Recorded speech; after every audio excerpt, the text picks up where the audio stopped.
Okay, we will call the Agenda and Priorities meeting to order for March the 3rd. It's 3 p.m. and I please ask Councillor Bates to read the land acknowledgement. The town of Innisfail acknowledges that we are meeting on Treaty 7 territory, the ancestral and traditional territory of the Blackfoot Confederacy, Kainai, Piikani, and Siksika, as well as the Tsuut'ina First Nation and Stoney Nakoda First Nation. We acknowledge that this territory is home to the Métis Nation of Alberta, Region 3, within the historical Northwest Métis homeland. We acknowledge the many First Nations, Métis, and Inuit who have lived in and cared for these lands for generations. We are grateful for the traditional knowledge keepers and elders who are still with us today and those who have gone before us. We make this acknowledgement as an act of reconciliation and gratitude to those whose territory we reside on. Okay, thank you, Councillor Bates. And we'll move on to 2.1. Are there any additions or deletions? Could I please have someone make a motion to accept the agenda as presented? Councillor Dunham. Barclay, I'll make that motion. Okay, thank you. All in favor? Carried. Thank you. And we'll move on to 3.1 with the Napoleon South Development update with CO Becker. Yeah, thanks, Mayor Barclay, to Council. This is a verbal report. Just want to get Council up to speed regarding the SRD emergency surge pond project, which was initiated last week, and the soil's moving on to the town property north of Film Forge. Just ask that Director Kennedy just provide more detail to that project, and Council will be able to ask questions. Ask for the questions now. If something comes to mind later, when we get into the work plans, Council may post questions there, or if there's something more specific in relation to something more confidential, you certainly can do that within the in-camera portion of the meeting. So put it over to the Director. So, Mayor Council, so I guess a quick update in regards to the SRD project.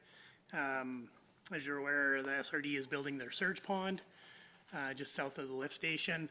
Part of that development project was to remove soil, roughly 12,000 cubic meters. During their tender process, they reached out to the town in regards to see if any of that fill material could be used by the town. So we did provide feedback that we would accept that material over by the Napoleon Southwest residential area. Once that project was awarded, we did coordinate that with the utilities, United Utilities contractor to receive their material over on the site there. Part of their agreement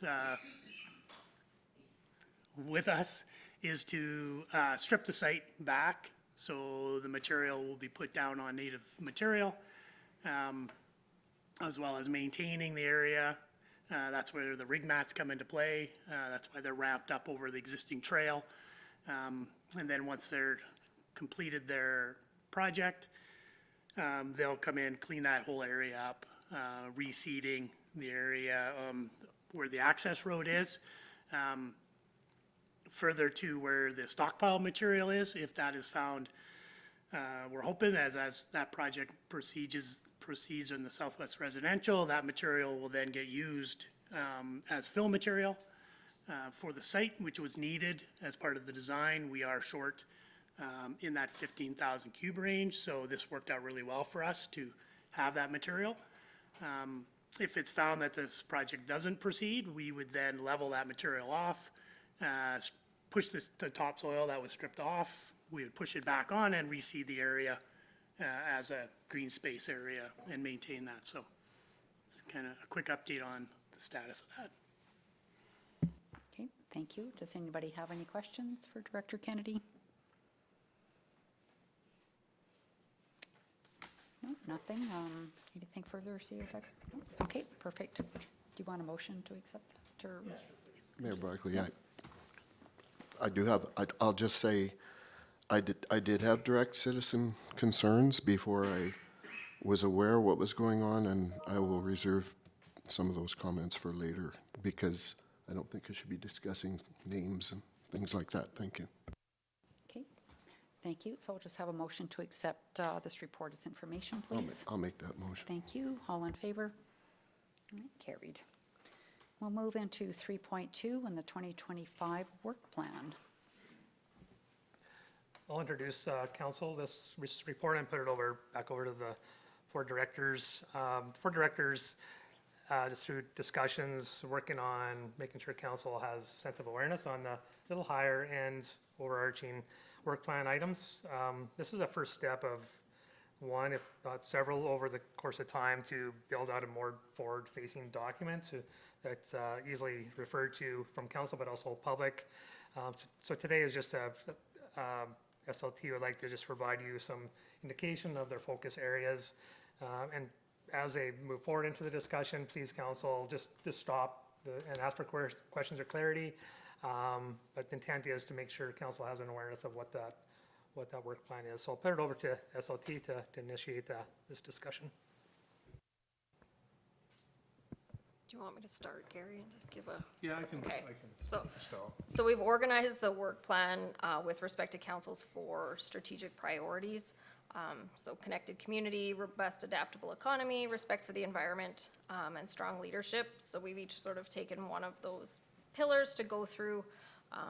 But as CAO Becker mentioned, if you have specific questions, just stop us and any of us will answer as best we can.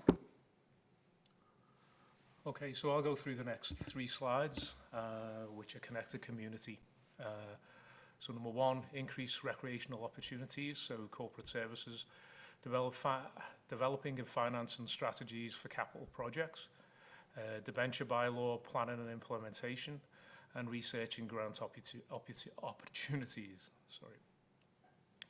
So community services, the aquatic centre modernisation, drop-in programmes and collaborations with WFRN, YES programme and RDC.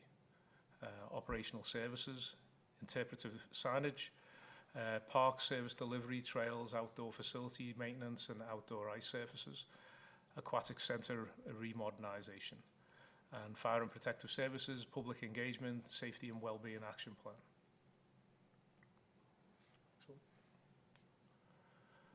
Okay, number 2, maximise health, safety and wellbeing of the residents, corporate services, community bylaw and policy management and administration, animal licence and management, community services, FCSS funding application process, information stroke referrals, emergency social service training and regional collaboration, interagency and community collaboration, Golden Circle, Library Seniors, CPIA, community connection events, age-friendly series, bowling, memory cafe. Operational services, heliport operation and maintenance, support in other departments, inspection and maintenance of outdoor facilities, fire and protective services, fire services master plan, recruitment of a new community peace officer and new fire chief and firefighters, multi-agency community safety plan and fire cadet program. Number 3, increase community spirit and support art and culture, corporate services, insurance, planning and risk management for events, tax exemptions for non-profits, community services, recreation and culture grant funding, public art and placemaking plan finalisation and implementation, community awards, non-profit grant workshop in April, joint use increase, events, Youth Week, Seniors Week, Canada Day, registration nights, parade, countdown to Christmas, and skate park. Op services, provide and support for events, collaboration with Rotary Club on bike park facility. Fire and protective services, provide support for the event, a fire cadet program, and emergency management.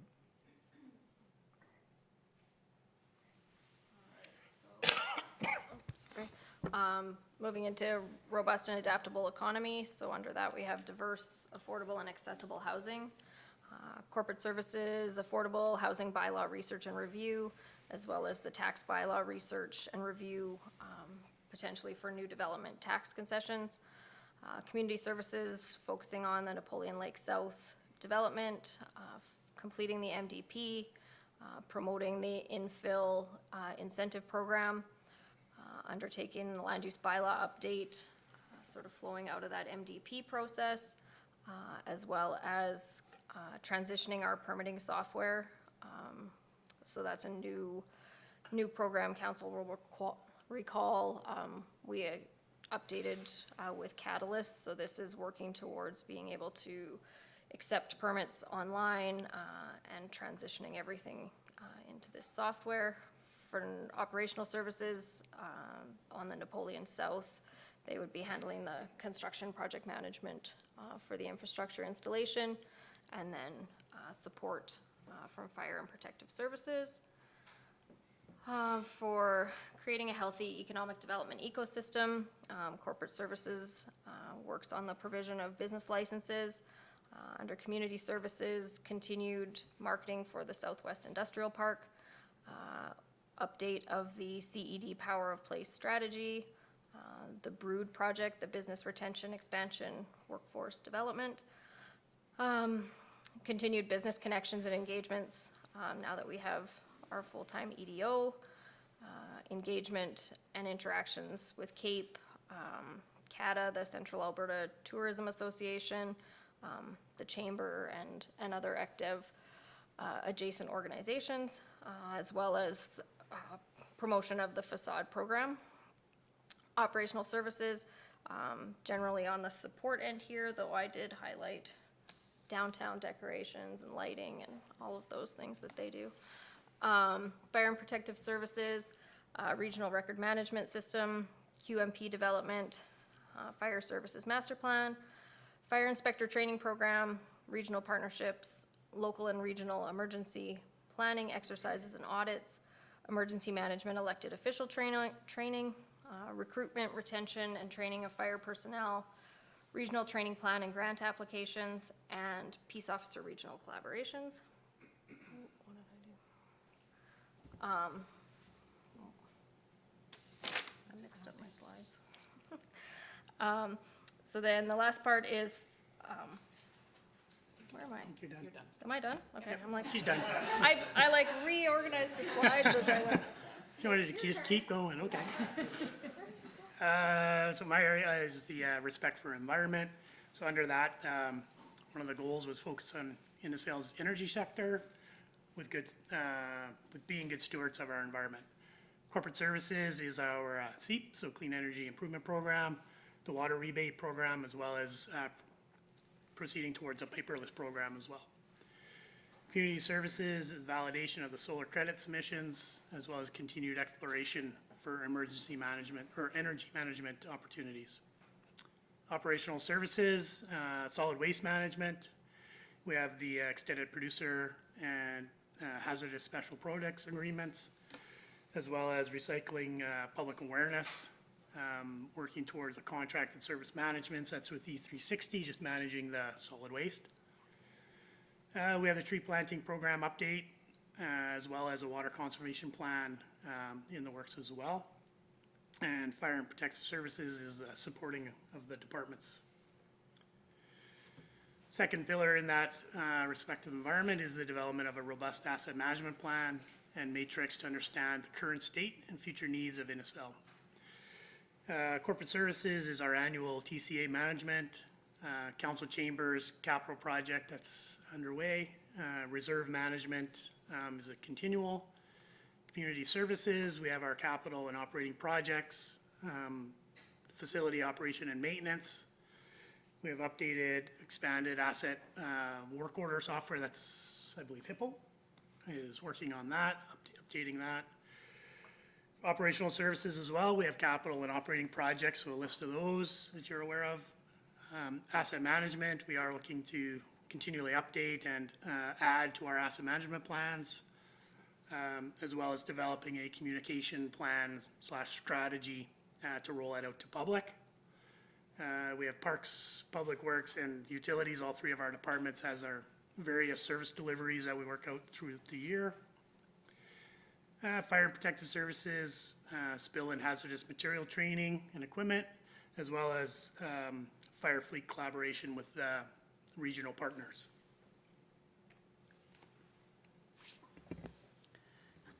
Okay, we'll move on to strong leadership, and the pillar there is to provide excellence in all levels of the organization. So the first one here is corporate services. So the first one under there is new policies and bylaws and updates throughout the year. Those will be kind of a given going throughout the year. One specific one is the tax bylaw review that will be happening in 2025. Employee management, it falls under corporate services. So this is everything to do with payroll, benefits. We do want to do a staff benefit review in 2025. We haven't gone out to market for health and dental since about 2013. So we are kind of due to go back out and see what's new. All new staff onboardings, including the summer students, any new FTEs we have, as well as planning and doing the new FTE for the licensing and permitting clerk in the finance department. Corporate Services will be running the 2025 election this year, and along with that will be the council remuneration policy review and update. Council procedure bylaw update will be happening in 2025. Communication policy update and implementation. FOIP is changing this year, so the FOIP Act is being dissolved and being replaced with two different acts, one access to information and two protection of privacy. So they've kind of split those two up. So there'll be some new training happening this year on how we deal with FOIP. I guess it's not going to be called FOIP. I don't know what it's going to be called anymore, but those FOIP requests that we call them. Cemetery management comes out of this department, but more on the side from the contact with the residents, the purchasing of the plots, that management comes out of here. The next two, the phone system and the finance system change over. We have been given notification that both of these systems past 2029 will no longer be functional and operational for us, so we do need to start planning now and make those transitions into two different systems. 2024 year end is underway. It should be done by the end of April. 2026 budget planning is coming up this year. Two different kind of outlooks, one with council and staff sessions, and then two also public budget participation. Franchise fee impact review will happen in 2025. All financial management for the town, any cash receipting, utilities, taxes, all comes out of the front office. With a focus of this year moving to kind of that EFT online payments, kind of to help support the postal strike last year, just kind of moving forward in that way.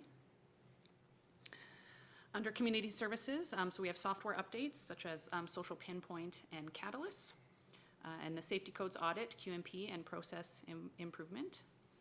Under operational services, we do have QAlert training and implementation. So QAlert is our new complaint software. Complaint and request, not just complaint, sorry, request software. Under fire and protective services, so we have incident management, emergency management, organizational review. We'll have officer training, vision and application of values, and standards and purpose. And then we have another one that is kind of under all departments, so we kind of all will deal with this. So software and digital transition with Catalyst, QAlert, PLM, First Due, staff development and training. Lunch and Learns, we tentatively have 4 Lunch and Learns planned this year. We've already completed one, being the 2025 budget. We have 3 more, one being, I believe we have one in April tentatively around the Aquatic Center, one later in the summer around FOIP, or that Freedom of Information, and one later in the year it's tentatively identified as the Bike Park, but that one could change depending on what kind of big projects we have going on. We will have an Employee Appreciation Day later in the year. I believe it's in May or June. May 19th, we'll have an Employee Appreciation Day. We'll be working on developing our organizational development and succession plans. We will be expanding on our employee performance review process. The growth and support of our health and safety program remains a priority for everyone within the town, as well as interdepartmental communications and support. So just to supplement to council, so list, it's a really long list. We want to make sure it's built out, that it's not just a list. What is this exactly? Let's put some words to it. What are the metrics? So that's the next stage that we're hoping to deliver up a document to you early June, if everything goes fine. But certainly gives you an idea roughly, focus areas. But just put it to you, council, if there's anything in that, any of this that you have questions on for more specifics, certainly put it to you if you have any questions. Sure. Thank you, CEO Becker. Does anybody have any questions? Councillor Bates. Yeah, it's kind of a little bit in the weeds, but I have a couple. Mainly, oops, my computer went. Back in the second for robust and adaptable economy, the two development things that we need to do, both residential and the industrial, selling it out. Taking the residential, I guess we all hope, we know kind of where we're going. We all hope that some other development happens with some of the other lands that aren't currently in focus. But I'm wondering, I think we almost have to start to be thinking about a contingency if they don't. What's our next step? I mean, we've kind of got one in focus now, but So Mayor Barclay, to Councillor Bates, on to the director. So what I understand the question is, kind of, we have a plan formulating regarding residential developments. What is the next stage following that? And just to lead in, obviously it's all in right now, full capacity to look at the immediate opportunity and keep talking, nurturing potential growth a little further out with hopes there'll be some developments. Director Jenkins, do you have anything further to that? Yeah, I think that kind of covers it, that, yes, ongoing, we stay in touch with our larger developers, whether that's Bella Vista, Malibu, those ones we check in, every couple months as to where they're at, as well as with the realtors for those that are listed. I guess if we do move beyond sort of the immediate 2025-26 with the town development, that would likely be part of a larger strategic conversation as to whether the town wants to continue in that land development space that we have sort of dabbled in and out of over the past, I don't know, forever. Or again, that'll be a sort of a council philosophy on, do we leave it to the market? Do they want to take a more hands-on approach to direct that future land development? well, and I guess, yeah, it'll kind of decide whether or not we need to, but that was what was in my mind. If we don't see the other developments that I know land's been sold and things like that lately, that maybe, hopefully, some new things will come on that we're not aware of. If we don't see those, then we almost have to start planning our next step, in my opinion, whether it's buying land or whatever. That just occurred to me. And then the other one was back to the Southwest Industrial, and again, it'll depend on what's pending, what we know is coming. But one that I still throw in the very background is if we don't see the activity that we're looking for, that I don't know if we could do a thumbnail estimate even within our current staff to say it would cost, to the nearest 100,000 or whatever to subdivide one of those lots, because we do know there's some interest in that. Just throwing it out there. That's all I had.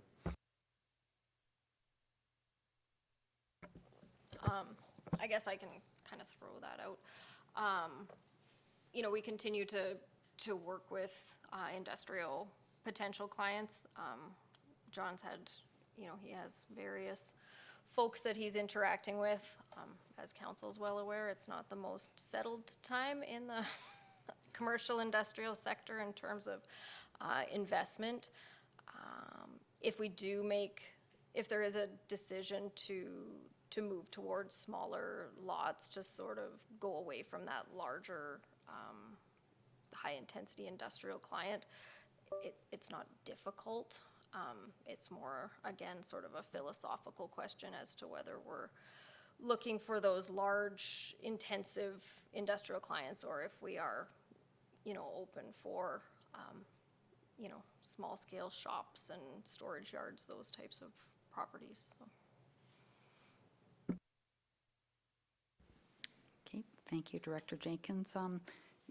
Somewhere in here was mentioned a new system, so is that for reporting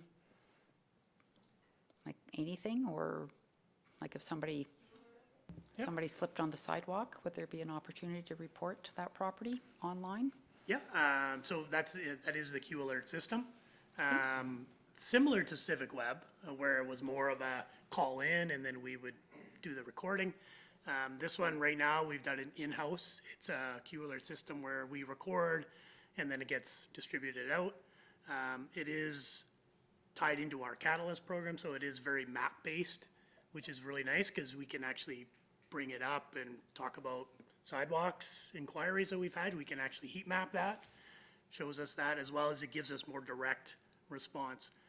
We do want to roll it out eventually to the public so that it's on our website, so then the public can then enter it in themselves.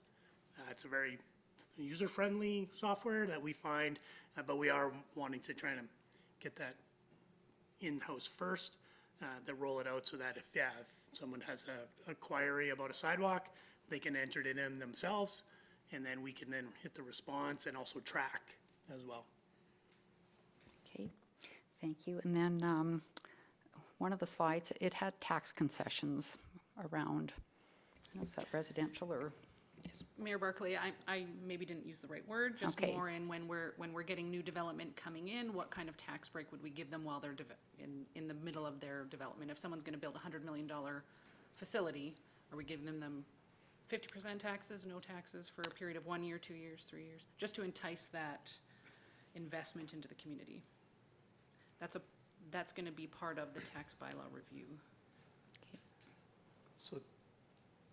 So what I'm sensing out of the question, Barclay, as we get into the tax bylaw review, Yes. we'll develop that scope and we'll achieve your focus areas. I know there's been different conversations lightly about tax concessions, relaxations. Certainly need your feedback on you want to go that way, but so we're not putting a full effort into this, but No. the trigger will be to see the scope of a review of the tax policy, and then you can give us that direction once you see that information. Okay, thanks. It's just kind of funny because that subject came up at Cape's strategic planning the other day, and yeah, leave it at that. And also the, I guess, cemetery bylaw. Are there changes coming forward with that, or? So, Or yes, Mayor Barclay, potential, we I are guess. looking at a review specifically around the size of monuments when someone buys a double or triple plot, sorry. So we're just kind of looking at how that would look in the cemetery, and we're doing that review right now. So that should likely come back to council 6-ish weeks maybe or so, back for review. But around that specific item, it's not gonna be Yeah, a no, full cemetery Yeah. bylaw review. no, for sure. Okay, thank you.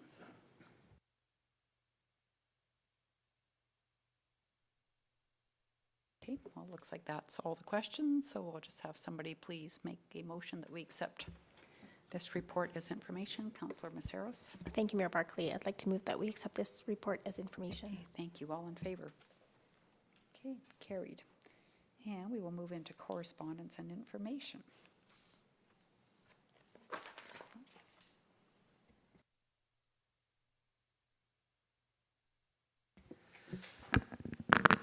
Councillor Heistad. Your Worship, I'll move that we pass the correspondence. Pardon me? For information. Oh, technical, buddy. Mayor Bates, anybody- or Mayor Bates, Councillor Bates. CO Becker? So I just want to highlight the one item, Council, it's the Provincial Priorities Act. Just received this correspondence last week. It's probably required more in the form of a report to you. Just receiving it, I just want to make sure you had your eyes on it. As of April the 1st, with new legislation under this act, municipal entities, well, besides municipalities, municipal entities such as library boards, regional services commissions, municipal crown or municipal corporations, and any entity established through bylaw is required to engage with the provincial government if we're going into a relationship or agreement with the federal government. So again, I don't have much more than that, but certainly we'll dissect the legislation and potentially come back to you with more detail what this legislation is. It will impact us. An example would be the pool grant. If we'd receive a pool grant with a I guess we'll have to find out is FCM a federal government-related program, which it likely is. What does that mean with reporting to the provincial government? Likely will be some webinars coming out, information, but just want to get your eyes on this.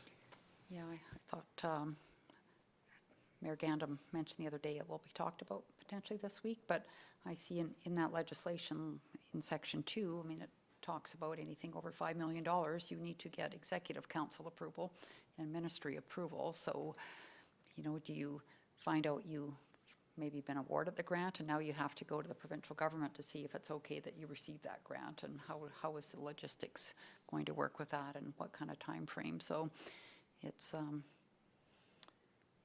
interesting, to say the least. Any questions about anything? Okay, all in favor to receive the correspondence? Thank you. Carried. Okay, we'll begin roundtable with Councillor Dunham. Thank you, Mark Barclay. I was away on vacation last week, so I have nothing to report. Don't want to report on your vacation, okay. Councillor Wing. Thank you, Mayor Barclay. Other than 2 library board meetings last week, and I will be attending Alberta municipalities this week. That will be my report. All right, thank you. And Councillor Heistad. Your worship, just going to Alberta Munis this week, and yeah, it was nice to see some of you at the game last night, so that's it. Okay, thank you. Councillor Bates. Yeah, obviously we'll have reports on council meeting day. I just will mention that Saturday I had the unusual event and pleasure of being a guest to attend the King's coronation presentation by Earl Dreeshen within his constituency, and it was just a very nice all-around event. And this week I am involved tomorrow in the registration night with the Police and Safe Community Committee, and I'll be attending the Historical Village meeting on Wednesday in place of Councillor Heistad, and I will attend Alberta Muni virtually. Thank you. All right, thank you. And Councillor Messaros. Thank you, Mayor Barclay. Last week I attended the Community Economic Development Committee meeting, and this week I'm also going to Alberta Munis.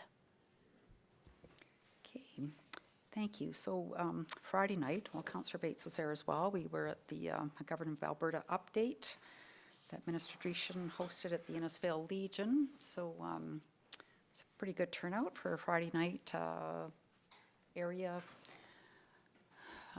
update. So they're going to be paving 791 going north from Aberdeen Hall up to Highway 42. So that's been a project long in the making. So they will be widening and paving that road. And then of course Saturday afternoon was at the King Charles III coronation medal presentation, and big congratulations to Rita Kemp, Derek Baird, Jesse Burge, Dean Clark, and Garth Ingham. They were Innisfail residents that were awarded a medal, and there was 25 recipients in all. Neighbor to the north, Stuart Ford also received one. Stuart lives in Penhold. Anyway, it was an absolutely lovely afternoon, and it was well done. So yeah, I'm going to Alberta Munis this week, so looking forward to that. So we'll move into upcoming events.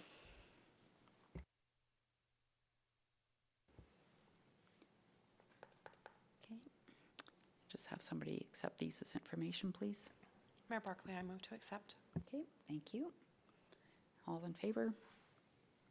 Okay, carried. And then we will have a motion to go in camera, please.